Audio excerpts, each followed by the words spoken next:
welcome into a special edition of BoardChecked Special Edition, because In the Box is coming back, and in the second period of today's show, right here on BoardCheck, myself, Jeremy the Impact York, is in the box with your captain, my captain, Captain Derek Nesbitt of our Atlanta Gladiators.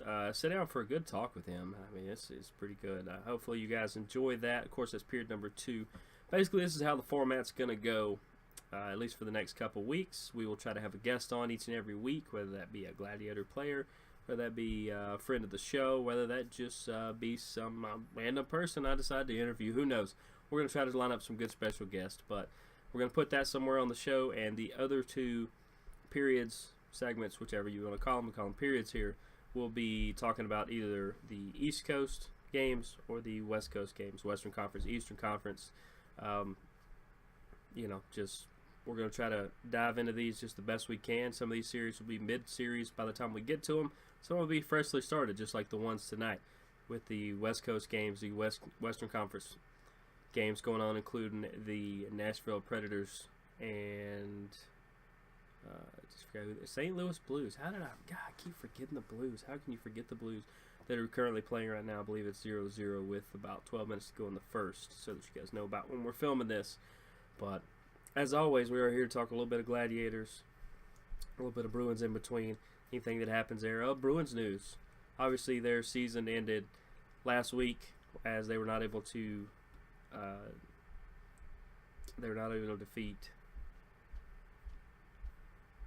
God, I just totally forgot who they were facing. Who are they facing? Who did they face? I'm not having a good day. They were defeated by the Senators. How can I forget the Senators? God. Sorry, Ottawa. I'm having that kind of day. The Senators defeated them, ending their season. Now, Bruce Cassidy, who was the assistant coach turned interim coach for our Boston Bruins. It was actually, let it be known just within the last 24 hours, he's been named the official head coach of our Boston Bruins, and that is fantastic news. The team went 18-8-1 under him. I think, it took him a few games to kind of get under his belt. They really responded to him. He'd helped develop the young guys a lot faster than most people thought he would, and the older veterans like him. Why not keep him around? I think Cassidy's going to be great. He's happy to have him. No real updates on the Gladiators yet. Obviously, as you'll find out in period number 2, the way this works, minor league sports, everything's kind of a one-year deal, so everybody is technically a free agent at this point.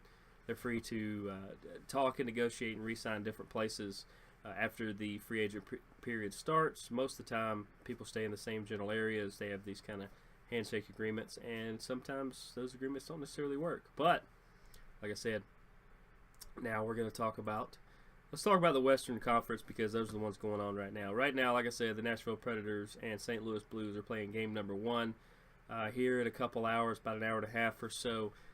Game number 1 between the Ducks and Oilers is going to skip off. I'm going to kind of go over these a little bit, kind of say what I thought about how they moved on, and then we're also going to give my predictions as to what I think is going to happen. Now, the fact that Nashville smoked Chicago was just unbelievable. So, hey, shout out to you guys.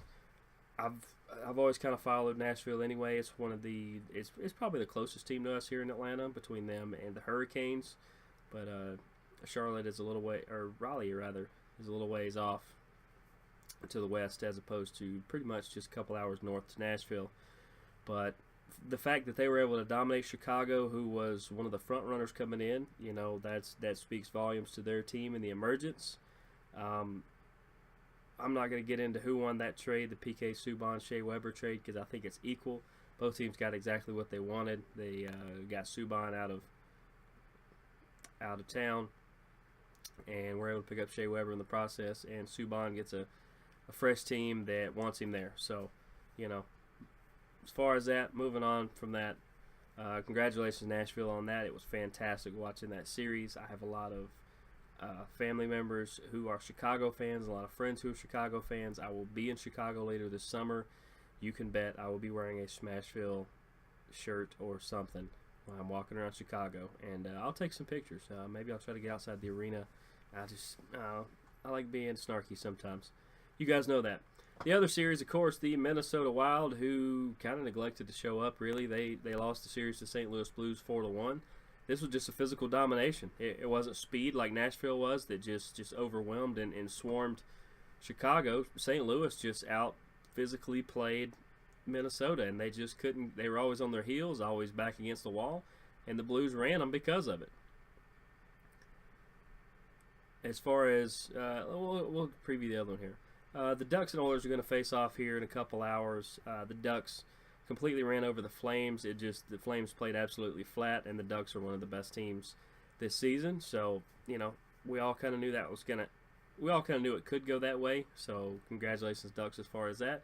You get rewarded with the Edmonton Oilers, who had a fantastic finesse type series against the San Jose Sharks. I thought the Sharks were good, but they just looked like they ran out of gas, and the Oilers have a lot of youth and a lot of fun things. They're kind of like Toronto, even though Toronto couldn't pull that off. That'd be another talk here in a minute. But the Oilers move on. So you get the Ducks and the Oilers. You get the Predators and the Blues. As far as the Ducks and Oilers, I really don't know. I really like Edmonton. I really like some of their young guys. I like, I was a big Taylor Hall fan before they got rid of him. Nugent Hopkins is still up there. It's just, they're so much fun to watch. I didn't get to catch a lot of the Ducks games because they came on late night and I get up kind of early. But I'm going to catch a lot more of these this time around. And I did go back and watch some film of the Ducks. The Ducks come heavy and they come quick. And, this is a different kind of Ducks team than we've ever seen. And that should scare a lot of people, including the Oilers. It comes down to this for me on this series. I want the Edmonton Oilers to win, but I think the Ducks are going to win in probably 6 or 7.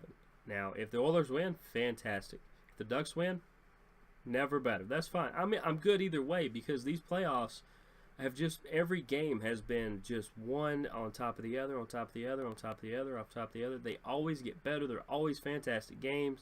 Like 2/3 of them go to overtime. It's just unreal how great these playoffs have been so far. But I'm gonna take the Ducks in 6.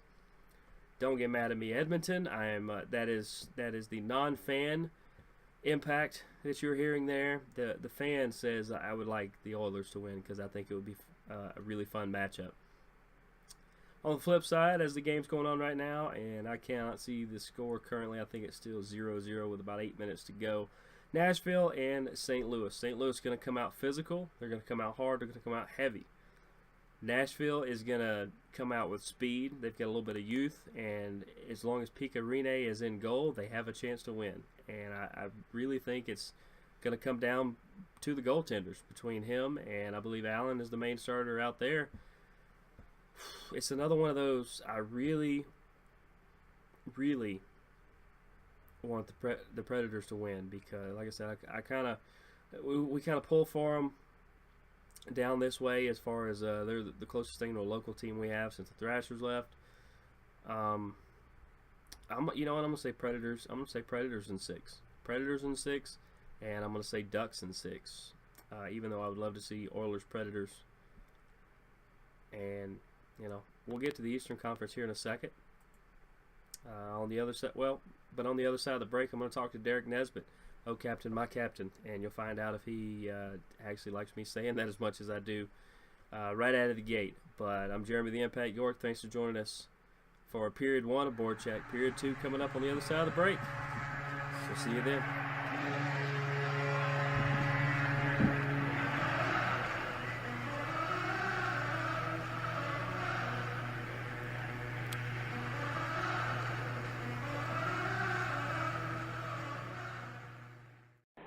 Joining me right now here on BoardChecked for period number 2 is the captain of the Atlanta Gladiators. He is, oh captain, my captain, Derek Nesbitt. How you doing, Derek? Good. How are you doing today? I'm doing pretty good. Just out of the gate, does that annoy you in any way that I keep saying, oh captain, my captain? No, I've heard it enough, I guess, but no, not annoyed though. Okay, that's good because, usually at game day there's only a thin piece of glass between myself and you, and I really don't want to get punched in the face. No worries. But do you know where that comes from, by the way? I don't really. No, I don't at all. From what I remember, I heard it off a TV show, but the TV show was referencing a famous poem about Abraham Lincoln called "Oh Captain, My Captain." But I just started using it when I found out you were the captain. So every time somebody said your name, I just immediately kind of do a salute and say, "Oh Captain, my captain." And it actually started to take on in the arena. Last year that was like, I think that was the name of one of the articles in the program. That was the title of it. It had to do with me re-signing, and so that's why I kept hearing it all the time. So, but yeah, that's probably, that helped it catch on too, I guess. That's what I was told. I saw that's where I had heard it came from for around us anyway. Then we'll definitely go with that, and hopefully I haven't bored the audience to death already. But you are a native of Seaforth, Ontario, right? Correct. Yes, that's where I grew up. Yeah. What can you tell us about Seaforth? Very small. Like when I say small, I know around here, like, someone will say Columbus, Georgia is small or Macon's, but my hometown, Seaforth, is about 2,000 people as a population. Wow.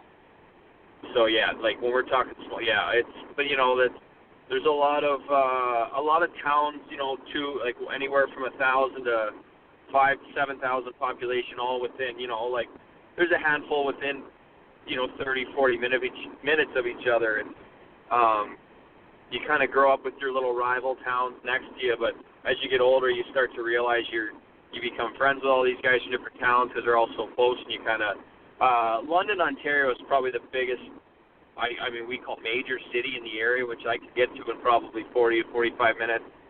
And they're upwards of 350,000 people population, but it's growing so much that it's almost, it keeps feeding into our smaller towns around the area. It keeps building, so it's soon going to be one big metropolis. But no, it's, kind of farm country. A lot of friends growing up. Lived on the farms outside of town, and it's kind of fun. Like, you get to live in the areas where some of those farm kids kind of get to decide, like, which town they decide they want to kind of be a part of that minor hockey group and whatnot. But yeah, that's kind of how those small towns work hockey-wise. But I didn't graduate at home, but to give an idea to people, like my hometown high school, if I would have graduated at home, I think my graduating class would have been 45 people. Wow. So when I say small, it's small, but it's an awesome place to grow up. I kind of see that as now being older. Things I look back on is being able to just, hey Mom, I'm going over to so and so's house. I'll be back at this time. Okay, no problem. Get on your bike and you go. Get on your rollerblades and you go play a street hockey game. And it's kind of no worries and come back whenever, and you don't see that as much around Atlanta. Yeah, you really don't. Atlanta's kind of turned into a whole different kind of place that even when I grew up from, and in fact, for anybody that keeps up with the local news, or in case you haven't, right now the roads aren't the safest place anyway. I would buy a helicopter. Oh, no kidding. Yeah. We don't want to give any more bad press on that. No, we don't, because we love Atlanta. It's a great city, yeah. And so is the area, Gwinnett, and all that. They're fantastic places. Just for some reason, we have angered Mother Nature, and she took a few little bites out of the road. It's fine. We can fix it. Yeah, and when it rains, it pours. It all has to happen at once. Exactly. I actually know the guy who is in charge of fixing 85, so I know it's in good hands, and I have no problem with what he's going to do. Good. But we'll move off of other boring topics like the bridge collapse in Atlanta. When did you first start skating? I get asked that a lot, but I don't really remember not skating. I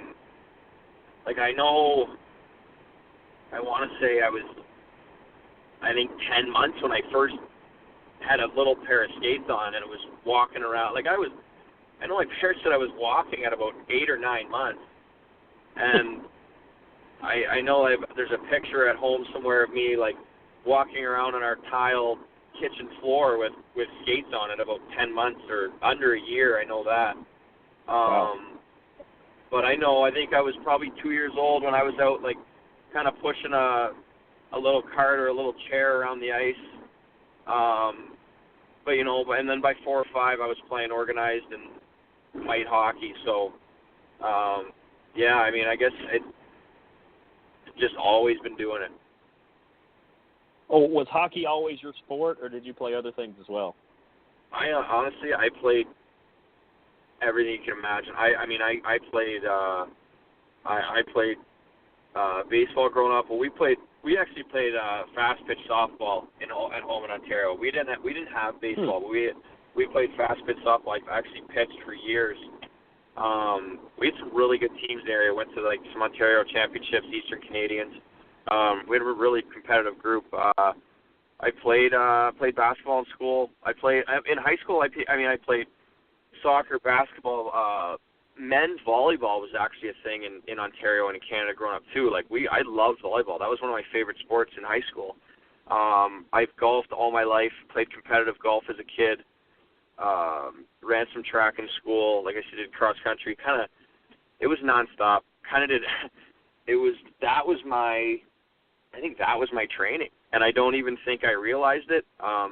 As specialized as sports are getting now, and we may get to this later, but that was how I did it. I played everything I could.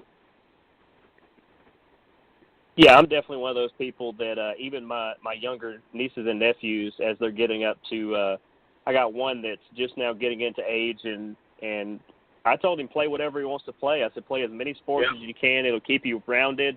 It keeps you, if you focus on one, it seems to be when the injuries are happening because you're doing it year-round. You need to constantly work all these different muscle groups and stuff like that. And especially for a young kid, I always encourage them. I said, play as much as you want and play everything. Yeah, absolutely. I get asked a lot by parents working with youth hockey or at, if we're at a signing somewhere and a parent's kid plays hockey, I'll get asked, what can my kid do in the off-season? I said, well, he can play other sports. I think back, they said, what did you do? And I said, well, what did you do for your speed? What did you do for, did you do plyometrics? I said, well, I played soccer, I played basketball on the street or in the school year at any chance I got. I played competitively in high school until I went and waited to play juniors, and then I couldn't anymore. Did the volleyball thing, so right there, you're jumping, you're cutting back and forth, different directions. You're constantly running, you're sprinting. You're getting all the stuff that you would do, other than obviously lifting weights. But at the young, I don't really promote much weightlifting at a young age. Maybe, body weight stuff. But right. That's what I did to train, and it wasn't. I didn't go, okay, well, this summer I got to play basketball. Run track and do this because that's my training for hockey. It was just, no, I want to go play those sports. I want to get off the ice and I want to go play those sports. It was, you get better at certain sports when you do things that help it that you don't even realize. I play road hockey and I'm playing with the ball, a tennis ball on the street. I do that now and it's hard because the ball bounces. I was so much better as a kid, and that's where my hands got better. And I didn't even know it, but I was improving by having fun doing things on my own time, not being told what to do. Yeah, that totally makes sense. And I know you brought up about people asking you all the time and your work with the youth and all. You just finished up your second night of the week with the Atlanta Fire out at the Alpharetta Center there, right? Yeah, the cooler, yeah, in Alpharetta, yeah. Yeah. How did you get hooked in with them? Well, our coach, Andy Brandt, has worked out there for the last number of years since he finished playing. That was part of a thing when I came back to play. There was some openings there, and they were looking for some extra help. And part of my thought process was, well, I can come back home to play here where I live and, work with some youth hockey on the side. that's just kind of how it came about. Like I don't really coach kids. I help on they have skills nights where I go out with. Okay. Right now they're doing their PTP player training program for 8 weeks on Tuesday and Thursday nights, and the house leagues have their skills nights on Wednesdays. So I'm part of the group that help runs that with Curtis Morrison, who's the hockey director out there that heads that up, and me and Andy both work these 3 nights for the next 8 weeks, and then also do some private lessons with some kids throughout that organization on the side as well. That's really awesome. I always encourage people as well to work with the youth because they're the ones that are going to take over when we get old. So if we don't set them up right, it's our fault.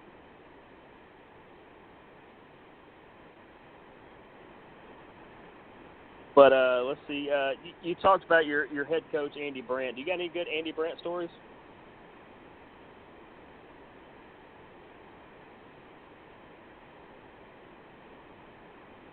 Are you still with us?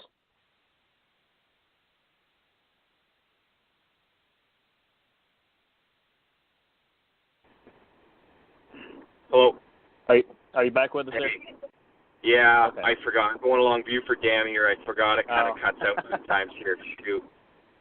Yeah. At least you're right to the end of that spot there. I didn't really. At least that might be easy to edit. Right. Yeah. I also made note of it. That's usually I sit there and go through it anyway. But I was like, you know what? Let me make a mark of when that was on the little time caller. Yeah. Like I got a little countdown clock on here, and I was like, let me write that down. Oh man. But okay. yeah. Yeah, I think I was actually calling you. All right. Yeah, I called you, and yeah, we both called you. Yeah. Okay. Yeah. Let's see. I just asked you if you had any, speaking of your head coach, Andy Brandt, if you had any Andy Brandt stories that you can tell on the radio. Any stories? I mean, well, we've played together. Like his first year pro was my third year, which was my second year in Atlanta. I was there. Mm-hmm. It was 07, 08. I was there till Christmas before I ended up in Rockford for the rest of the year. And then when I came back to play in 2010, I was there for the start of the season for 10, 11 games. He came back as well from Victoria, and we were roommates until I. But stories, I don't know. Other than some hidden talents, like that guy can really throw a frisbee. Like he's got a few like little talents like that. Like he can.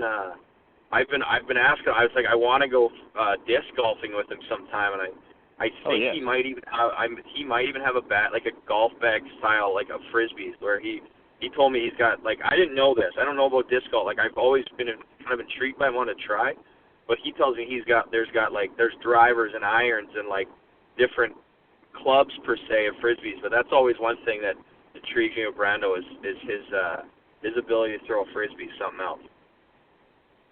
That is good to know because that's actually I was teaching some. I was at a friend of mine's birthday party, and some of his other friends were asking us about cornhole, and I went, I can teach you what little bit I know. I don't know all the particular rules, but I can kind of show you what I know. And they're like, all right, well, if you do that, I'll explain disc golf to you. And I went, that's a deal because I've always wanted to figure that out. Absolutely. I will have to hit up Brando there about frisbee then. And of course, this year you guys had assistant coach Oisty over there. What's he like in the locker room? Oisty's another former teammate of mine and former roommate on the road when I was in Peoria in 2010-11. We were there together. I love him. He's one of the best teammates I've ever had. Emotional, like his passion for the game is something else. Super competitive guy when he played, and now that I see him behind the bench too. But he's got his lighter side too. But I mean, he's also pretty serious. Like he wants to win. Like both of them, they want to win really bad. I mean, I share that too. Like it's not fun. The part of being on the ice with kids right now that sucks is that I'm able to do it because I'm not playing in the playoffs right now. So if there's one thing the three of us all share, that's definitely a very competitive side. Yeah, sometimes during games, I make it my initial mission all night long to try to make Oisty crack a smile or something like that, because sometimes he gets really serious, and I like that he gets that serious into it, but I don't know, I'm kind of goofy sometimes, so I will purposely try to make a joke out of something, or I try to get him laughing, and I've been able to do it a few times. Yeah, but that's probably if we're up 3 or 4 goals. Yeah, it definitely helps that I did it during the weekend towards the end of the season, where it was like you guys scored like 13, 14 goals in 2 games. It's a lot easier to laugh during that. Yeah, that's a little easier. Sure. Which teammate are you the closest to? Oh man, I mean, I guess that's a tough. I mean, being so much older than all the guys, I guess that's the thing is. In all honesty, and I've kind of said to the guys when we've talked, like, the 2 closest guys personally are the coaches, and then, and that's just how it is. There's a lot of history there, more than some guys know, but, I mean, Shane Baker's my roommate on the road, all year, and, like, aside from everything else, like we bonded. We had a really good personal relationship, and it was one where we could get on the road together, and it was nice to just not talk about hockey. We could go for dinner and not always talk about hockey, and that was part I think that we both appreciated was, hey, we can go back into the room and talk about it enough, and we can talk about it. Hey, tomorrow's game day. We had practice. But like. We had a good escape from that, and I think that was a good balance, and and that made it always fun to go on the road too. You had that. Yeah, absolutely, and that's what I tell people sometimes. As much as we do here at Impact Media, not just this show, but we do a lot of football-related stuff and other sports as well. I was like, sometimes it's nice to just go talk about the weather or something else for a couple minutes. Yeah, absolutely. What kind of training do you do, whether it be off season or even during the season? I know you talked about earlier you're not a big weight guy for the most part. What kind of training program do you do? Yeah, well, I mean that's I'm saying young kids, but even as I've got older now, so I've really taken to I don't know how familiar you are with this name, Diamond Dallas Page, former pro wrestler. I'm looking at a package here of his yoga program. Okay. Well, I actually got to know him and become friends with him in the last year. And I've been doing his program. I started off and on about 3 years ago when I'd read about it and heard about it. And we ended up getting to meet last year. And he really took to help me out. And I started going over there, and he has a performance center in Smyrna. Mm-hmm. So he's based out of Atlanta. So that's kind of how we had got the meeting.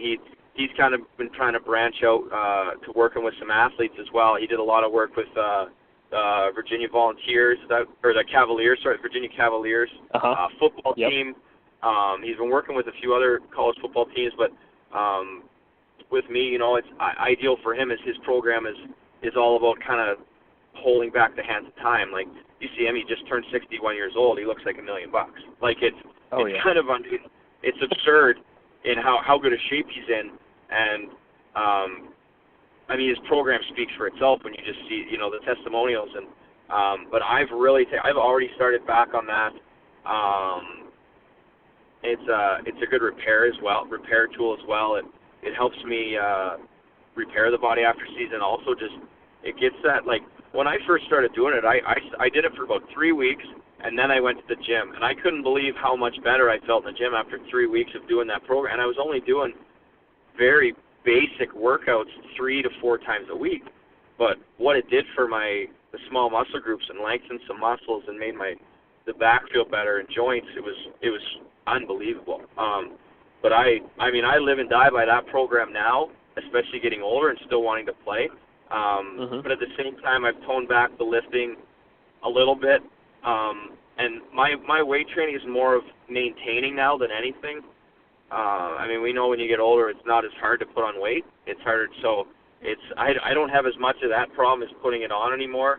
Getting back to where I want to be and kind of it's all about maintaining for me now. But that and also do some speed work. One trainer I've had for years, Eric Johnson, former NFL trainer, just opened a new gym in Buford called VIP. I've worked with him for many years on some speed stuff. That's what he specializes in, along with the weight training and stuff. We used to actually, me, Chris Thorburn, and Eric Bolton, when the Thrashers were still here, the three of us, I got to know EJ because of those two, and we always used to train together while they were here in the summer. So that's where that all happened, and now working with DDP is just that's helped a lot too. But I always go back to EJ for help with some speed stuff here. Wow, you just set off a lot of people in this room because Eric Bolton is one of our favorite Thrashers of all time. So everybody's extremely happy in the room right now. But, me and Bolts are pretty good. Me, him, and Thorpe's, we always came pretty close there in the summer, so always doing our training together and stuff. You form a little bond there. So it's nice that he still keep in touch with him sometimes nowadays too. Wow, he's a great guy. Yeah. Man, we need to have him on here sometime, or at least trick him into coming to a game and make him sit next to me or something like that. I promise I won't embarrass him too much. But, as far as DDP, I've met him a couple times. I actually have a little bit of a pro wrestling background, more on running the shows than actually being a part of them. But he's one of the most genuinely nice people I've ever met in the wrestling business, and that says a lot. There's a lot of really nice people. There's a lot of really not nice people, but DDP by far is just one of the most genuinely nice people probably on earth. It's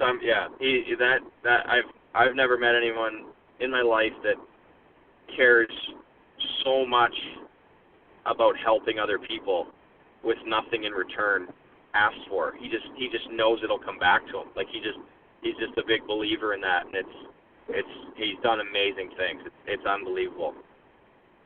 Absolutely. And even though your training kind of gets into fitness a little bit, what kind of nutrition things do you do, or what kind of advice would you give other people about nutrition? I mean, I don't know if I'm the exact person. I've put it this way: I've always been blessed with a very very quick metabolism, fortunately. Mm-hmm. But even now, I know, the little things I do, I guess, when the season ends is, you seem to eat so many carbs during season to help keep it on and that extra energy. I try to cut that back a little bit to lean up. Right now for me, it's mostly been just meat and veggies for the most part. And sometimes not as big a portion. I mean, and this is me at this age, being just turning 35. Also, kind of understanding your body's going to slow down at one point. Knock on wood, it really hasn't for me yet, but I keep trying to prep for that and and I try to watch the snack foods a little bit, whether it's just because I could eat all day. It's awful, but little nuts and seeds, energy food, just trail mix or whatnot, a little more fruit. And I'm not a big fruit guy. I really need to branch off more, but just watermelon, bananas. I turn that to being more of my snack food, where as weird as it is during the season, I might indulge in other things way more just because it seems like you're losing so much, get more salt than you get because you're losing so much sodium. But, biggest thing for me right now is I just try to cut a bit of carbs out of my diet to just tone that back a little bit for now, but it'll come back eventually, I'm sure. I'm not as strict as a lot of people. I try to be a little bit, but, I still want to enjoy it too. Right. Oh, trust me, your diet can't be nearly as bad as mine. Usually most trainers refer to mine as explosive, so it's something I've got to work on. But I noticed you posted a lot about this, and I was curious to know if you actually knew this guy or if it was just a mutual respect thing, because that's huge in hockey. One of the things I really like about hockey. Do you know Brian Bickle? I do know Bix. I played with him in Rockford. for a couple of years. That was my guess. That was my guess, was that it was up in Rockford. Yeah. Boy, he just had a crazy year, and to me, it couldn't have had a more fitting ending. Yeah, in a sense, right? I mean, retiring and whatnot. It's that's too bad.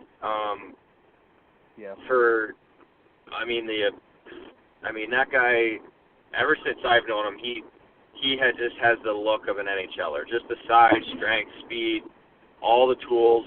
I know there was a lot of the mental side of it, and just getting to be a pro and turning him into an NHL player full time, and he was there. And how many cups later, and then all of a sudden, in the summer, this happens, and guy battled all year. I mean, he went down to the minors and started, doing his thing and playing well there, and then it just came to obviously where it's just too hard, and he's got to think about his family. And as anyone that's seen the video, see his wife Amanda there with their child, and that's important. That's more important than anything we're doing on the ice. Yep. And good for him. He made some money. I'm sure he says, well, I know he likes his boats and his fishing, so I know he's invested well in that. But he'll have a but no, nicest guy. But watching that goal go in, couldn't sum it up more, because that guy can absolutely rip a puck. And hearing that go off the bar was as patent Brian Bickle as I remember playing with. Oh, absolutely, absolutely.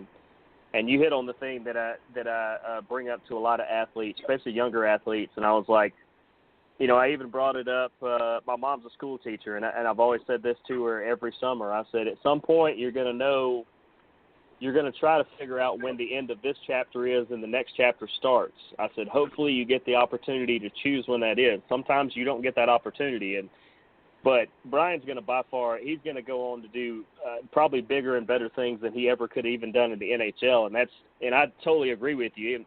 For everybody who doesn't know him, go look up any of his film, any of previous games he's played. Just look up his stats. This guy was NHLer all the way around. And like I said, I think he's gonna turn into a DDP type. I think he's gonna end up helping so many other people because of his condition in this that it's just gonna be unreal. He's just a caring guy too, because they already have that foundation going, and he'll get that in motion. Like he'll have good people surrounding him. One thing, having played in Chicago, that organization's unbelievable, top to bottom. Like he'll go back there and get involved, and they'll help him get started. And I'm sure, I don't know as much about Carolina, but they did some great stuff there with him too. Actually, Bill Peters, who was our coach my second time in Rockford, so they've had a long-standing relationship. So I can see why Peters there, did what he did that last game. Like that just made sense to me, and that was awesome to see. But no, he'll be fine. I mean, as long as the health gets taken care of, and he'll do some good things. I believe it. Oh yeah, absolutely. I'm going to try to bring up the mood here, because I know we kind of went somber there for a second, but when I figured out that you probably knew Brian, I had to bring that up because we talked a lot about him on the show, and I just wanted to give him a little more recognition as well. What's the worst injury that you've had? I tore my MCL two times, sprained it one other, the same one, but nothing I haven't come back from. I don't wear a brace. I mean, that's all fine, but the worst one, luckily it was really badly shattered nose from a Oyster slap shot. Believe it or not. It was Oyster? So, yeah, same team too. It was deflected up. I was going to the net, and it couldn't have got me more flush, flat, directly from the side, from the right side of my face. And my whole nose was pretty much shattered over on the left cheek. But that was some brutal surgery. Took a lot out of me. Wow. A few weeks out there, and I had to finish the rest of the year with a cage on, unfortunately. But that was bad. It was bad just because of the the toll it took my face, it was awful. And it kind of messed up a couple teeth, so it was tough to eat for a while. Yeah, that sucked. That was tough coming back just because of the nutrition side of it. Believe it or not, we just talk about that, but right. Yeah, that was the worst one for sure. Nose has never looked the same. Yeah, friendly fire sometimes is worse than anything the opposing team does. Unexpected. Yeah. Do you ever give him crap about that? Always. Like anytime, like if he were to walk in and go, "Do you smell that?" No, I don't. Not at all. Yeah, always. Anytime I get a chance, but him and actually that year he took care of me really well. I had to actually sit in a recliner for sleep in a recliner. I couldn't lay down in case I rolled over for about a week and a half, and they had one, him and his wife, so they were on the road like the week after my surgery, so his wife actually took care of me coming out of surgery, so that was, he made up for it pretty well. Yep, absolutely. Good team. I told you he's one of the best teams I've ever had. Absolutely, and that story would confirm it, even to people who missed the first part of this interview. But as we're finishing up with the captain of the Gladiators, Derek Nesbitt, what would you say is your best attribute to the game, like your best characteristic or best skill? Skill for me is just shooting the puck, is my shot. That's all. That's been I'm not going to go anywhere else. Like, I skate pretty well. I know I think the game pretty well, but I guess I've always had an ability to find open areas and get open, but that's because knowing I want to shoot the puck. I mean, if you just stand there, you're not going to get it. So I've always, I want it. I want it in scoring positions. I want it in those little gray areas, as they say. And but yeah, definitely my shot, one-timer, the ability to just shoot it from anywhere, I think has always been my biggest asset. I would absolutely agree. I think you got one of the best shots not only on the team, but more than likely in the league. And you do have a knack for getting open. And actually, sometimes I think your vision is you see the ice in a completely different way that usually benefits the team pretty well. Yeah, I guess playing 12 years kind of helps that. I guess I should be. No, that's all. But I've always thought I've thought the game pretty well. I've always thought that was something you needed to learn to play at the next level and to continue playing at the next level. So that's something I've taken a lot of pride in, is just being a student of the game, and just I watch a lot of hockey and see a lot of that. So something I've always taken a lot of pride in. And then the final question, and then I promise I wouldn't keep you too long tonight. But final question: what are your plans going to be after hockey? Now, we don't want to put a date on it, and we don't want to say there is an end date because we all want you to play forever. But I know you've put thought into what you might do after playing. Any idea of what that may be? I don't, to be honest. I know, obviously, like, you get asked this a lot at this age. Like, sure. I don't know when it'll be yet. I still feel good. I still feel like I can contribute, even though I honestly didn't feel like I had the best year, but I don't think it was an age thing. For whatever it was, let's be honest, we didn't have a great year as a team. But I still think I can contribute more. And a big goal for me is to have a better year next year than I had this year. But aside from that, coaching would seem to be being this long, and I think I always just say something involved in hockey. Right. Is my thought, just because it's been a long time in the game, and it's what you know and what you love, and if I can find a job in the game doing something, I'd be happy. Even scouting, possible front office stuff? I don't know. I get there's a process to everything, but I've always tried to keep a lot of contacts with old coaches and GMs or whatnot, I feel it's very valuable and to have. You know, as many people in your corner as you can, that helps. But yeah, I mean, I really don't know. I think I like I can't put it. I guess just kind of when I feel it's my last season, I think I'll know during season. I don't think it's going to be something I decide at the end of the year. Okay, that was my last game. But that's as you said with other people. Not everyone gets to say that. I'm hoping ideally that I can know a little ahead of time when my last goal will be. That would be the ideal way to go out. I know not a lot of people get to do that. I truly hope I'm fortunate to do that, and that would be awesome. But I think during that I will start feeling out what may be there and in other aspects of the game for me, and start to build those connections more as I go. Just to say, hey, I may be looking soon. Get some advice from people I know that have had to do the same thing, but I guess my only answer, I just hope it's something still in the game. Well, I know I said that was the last question, but I guess that's the last question I have. There's actually a fan question that was sent in, and I was going to parlay that into kind of the final thing on the way out.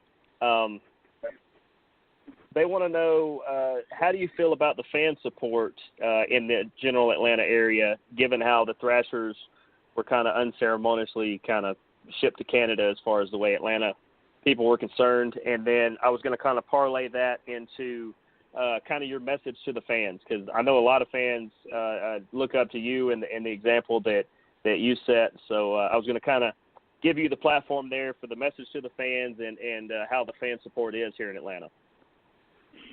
It's always been good. I mean, for the ECHL level, I say that with respect too. I'm not saying it's good for that, but it has been. I mean, we're in the top third every year. Losing 2 NHL teams, I mean, it's a black mark on the city as a hockey city. Like, I'm not going to lie. Like, that's, I don't know if that sometimes may hurt for recruiting when you say Atlanta and hockey. Like, there's a sour taste in, a lot of my friends in the city, their mouths with losing the Thrashers, and I don't blame them, and I understand, like, the business side of it. And, were there as many people helping that could have? I don't know. Like, I mean, like, as I say, I understand the business side of it, but I also don't, because I don't know some of the inner workings of all that and whatnot. But right. It was sad to see them go. Like I just told you, I trained with some of those guys in the summer. I skated with all those guys when they came to town when I was still here. Like, that was and that was great to have that with the more guys around to skate with at that level. But we've kept our core fan base. Does it hurt reaching out? I think a little bit. Because you get it's like, let's be honest, it's a casual hockey fan in Atlanta that followed the Thrashers. It's tough to ask them to come outside the city to watch a minor league hockey team because I'm not going to call it snobbish, but at the same time, like, if that's what you're used to watching, like, I get it if you followed it. And it may not just be the hockey, but it's the connection they had with that team. Like, there's a closeness to it. And I get it. Now you got to get to know new players. You got to really pull for a franchise that you don't really know. It's easy to just say, oh, well, there's another team here, just start cheering for us. Well, there's no connection there yet. And there's got to be a way to build that. And I honestly think, I mean, that I think we can get more fans, and it'll come with winning. So, I mean, I've been to Braves games when they're losing, and I've been to Braves games when they're a winning team. There's no secret as to what Atlanta sports fans want, and they will follow a winning. I don't think they care what sport or who they are or whatever. If someone's winning, people in Atlanta want to be a part of it. And that's what I've really come to see over the past so many years. Absolutely. That sums up the Atlanta fan base all the way around. Yeah, and that's not a dig at anyone. Hey, like No. it's a transplant city. I've been to a Thrasher game when Montreal was in town. There was a lot of Habs jerseys in the stand. I've been to a game when Boston was in town. A lot of Bruins fans in the stand. So, you know, we gotta build something and continue to build something that we really want to call our own and have a lot of pride in what we are. And and like I said, we start winning and, you know, on a consistent basis, it'll just build more fan base. Absolutely, and I think the Gladiators organization is doing a good job of doing that and slowly building it. Especially as many games I got to go to towards the back half of the season, I saw the numbers grow and grow. And I do my best to remind everybody there still is professional level hockey in the Atlanta area. It just you got to drive down a different road to get there. Yeah, and the beautiful rink, it's easy to get to. It's free parking. Come on out. Right, and the tickets are reasonable. I mean, it's not like some of the other sports in here where you have to mortgage your house to go to a football game or something. For sure. But Derek, I know you got other stuff you need to get to tonight, and it's been fantastic having you on. And like I said, closer to the season, we'll try to have you back on just to kind of touch base, see how things are going, and try to get people excited about hopefully Gladiator hockey. Yeah, absolutely. Thanks a lot. But we'll see you on later down the road.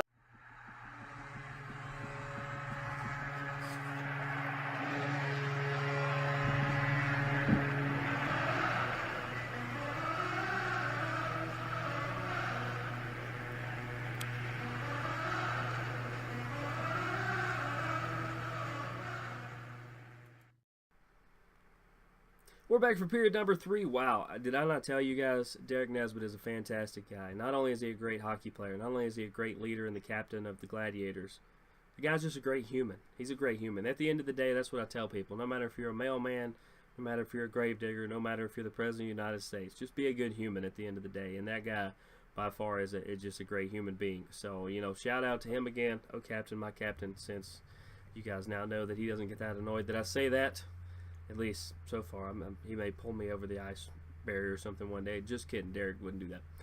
But, hey, that guy's fantastic. And we'll line up some other guests, and we have some other people we're currently talking to, and we'll get to those as we get to those in the next coming weeks. Now, I told you guys we're going to finish up by talking about the Eastern Conference playoffs, so here we go. In the opening matchup, I believe it is the 7 o'clock game tomorrow night here Eastern Standard Time. The Ottawa Senators, I believe, will be the home team against the New York Rangers. Obviously, I've followed the Rangers for a long time, and since the Bruins are out, I'm hoping the Rangers can continue to play the way they are. Ottawa proved that they are quite good, as Boston found out. I do know that New York fans did not want to face Boston. They would have rather faced Ottawa, so they get their wish there, but be careful what you wish for. Ottawa is going to They've got some very annoying guys, some just super, super annoying guys that make me want to throw things. And update on the game. I want to make sure I get that right. I believe that Nashville has actually scored, and it's 1-0. But we will find out more about that in a second. I want to make sure I got that right. As far as this series, I believe if the Rangers continue this partial, it's kind of new for them. They're doing something a little different. They're playing a lot more finesse than a lot more playmaker style than just overpowering physicalness, because I don't think that we necessarily have that physical team anymore. We can be physical, but I don't think we can be dominating in that physical sense. So in order, I keep saying we're not we, but anyway, I think for the Rangers to pull this off, they've got to continue to play the finesse game they're playing currently. Ottawa could just as easily come up, and the annoying guys that they send to the net all the time, it's a good strategy. They do a lot of dump and chase. They do a lot of crowd the net, crowd the crease. Those work. They got the guys and the personnel to pull those off. How do I think this is going to play out? I'm going to go Rangers in 6. It could easily be Ottawa, but I think Rangers in 6. It could go 7. I'm going to go Rangers in 6. And then the most juiciest matchup, we get, we get Peyton Manning versus Tom Brady 17 as Sidney Crosby and the Pittsburgh Penguins face off against their arch rival nemesis Alex Ovechkin and the Washington Capitals. Arguably the two top teams still in the playoffs. They were probably two of the top coming in, with the exception of Chicago. The Capitals should have rolled over Toronto, but Toronto's youth, they play a lot like the Oilers. They're just not quite as developed. In the next couple years, Toronto will be the new Edmonton. Edmonton could be the next Washington, for all we know. Washington has a lot of veterans. Shattenkirk was a great addition. Alex Ovechkin needs to get back on a roll. His physical play finally picked up, allowed him to lead the team. Holtby has been holding down the fort, and I do think they have the best chance to win, even though the Penguins seem to always have their number. And they always have Malkin and Sidney Crosby, and they just everybody that they have. Their goaltender situation could be interesting to me, whether they have their usual starter or whether they have to go with I just forgot his name. Can somebody pull his name up? It would be Marc-Andre Fleury. If Marc-Andre Fleury ends up having to play, this is the guy they tried to ship out of town. And they tried to ship it out quite a bit. Tried to ship him out of town, ship him out of town, ship him out of town. And guess what? He's still in town. So, who do I think is going to win this series? I think this is absolutely going to 7. If you're a Rangers or an Ottawa fan, you want to hope that this goes not only 7 games, but that at least 5 of them are in triple overtime. I do think you're going to get probably 3 or 4, I'm going to say 3 overtime games in this series. You're going to get a lot of 1-goal wins, such like 7-6, stuff like that. If you're a fan of either of these goaltenders, it's probably not something you want to watch. I think a lot of goals are going to get scored. Doesn't matter how good you are when there's 5 stars headed your way like that. I'm going to say Capitals in 7. So to recap, I got the Capitals in 7. I've got the Rangers in 6. They would face off and be a fantastic matchup that would not hurt my feelings. But once again, now that Boston's out, this thing's wide open. And, wouldn't mind Nashville and Edmonton, but I got Nashville and Anaheim on the other side. But time will tell. We will absolutely see. We will absolutely see how these things are going to pan out. But that's going to do it for me this week. I'm Jeremy the Impact York. Thanks for tuning in to this week's episode of Board Check. Special shout out to Captain, my captain. Promise I won't say that, at least for the rest of the summer. Maybe. But Captain Derek Nesbitt, who joined us in period number 2. I'm Jeremy the Impact York. Once again, we will see you guys next week. Go watch hockey. It's on. It's playoff hockey. Go watch hockey. See you guys later.